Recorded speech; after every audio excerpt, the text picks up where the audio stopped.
Alumnos dun instituto de Monforte acaban de crear un encerado digital de gran utilidade para as tarefas educativas. Por só 25 euros, seguindo unha técnica china, foron capaces de crear este orixinal aparello. Esta é a pizarra digital que construíron no Instituto Pinguela de Monforte entre un profesor e 2 alumnos. Todo empezou cando atoparon un manual dun informático chino no que se falaba dese tema. A idea surdiu porque a xefa do departamento, María Gamallo, viu na web que había un chino que fixera unha pizarra digital a través dun mando da Wii. O momento puxémonos os alumnos en máis eu, ese mesmo día á tarde, puxémonos a traballar para tentar reconseguir. E para creala tiveron que gastar tan só 25 euros.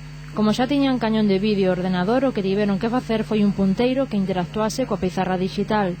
O que utilizaron foi un vello mando a distancia dun televisor que foi debidamente modificado ata crear esta especie de rotulador.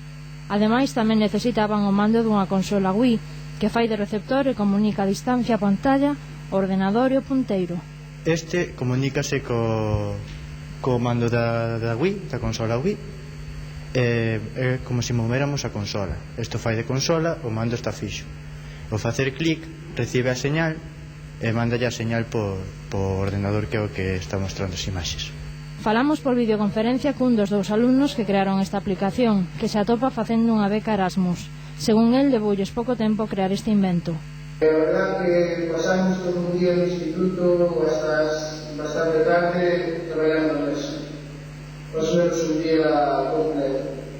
Ademais de pouco tempo, importante é que este sistema supón un sustancial aforro. Sobre 2.000 euros veñen costando as pizarras normales que están no mercado.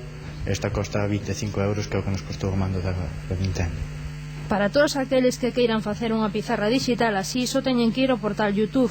Tras escribir no buscador Pinguela e pizarra, xa aparece un vídeo explicativo.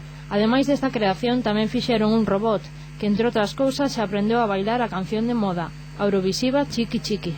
Tenemos de forma urbana, tenemos un poco de esta guitarra